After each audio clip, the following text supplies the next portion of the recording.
The prudent-ish investor, determining fair rate of interest in S238 fair value proceedings.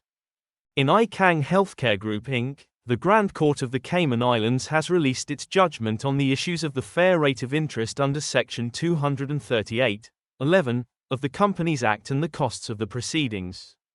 The court's fair value judgment was released back in June 2023.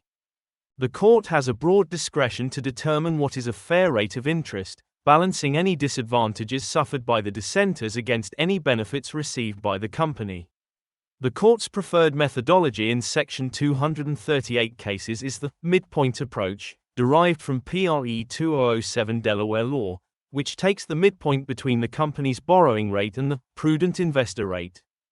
In iKang, the main contested issue in relation to interest concerned the prudent investor rate. The dispute concerned whether the hypothetical prudent investor is purely objective in nature or should adopt subjective characteristics of the dissenters themselves. The company favored objectivity, while the dissenters preferred a subjective approach incorporating higher rates of return available to them as hedge funds. The court held that the correct approach is to start from a presumption that the prudent investor rate should be assessed objectively on the basis of returns available to an average retail or professional investor.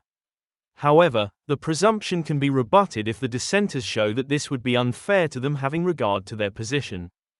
Justice Siegel observed that the evidence filed by the iKang dissenters regarding their own investment strategies was sketchy and too limited, and so the presumption of objectivity was not displaced. He further held that the dissenters' experts' approach, based on hedge fund returns, was inconsistent with a prudent investment strategy, which he characterized as a conservative investment strategy with low to moderate risk. On this basis, the court adopted an asset allocation of 45% equities, 45% bonds and 10% cash, preferring the company's experts' data and methodology.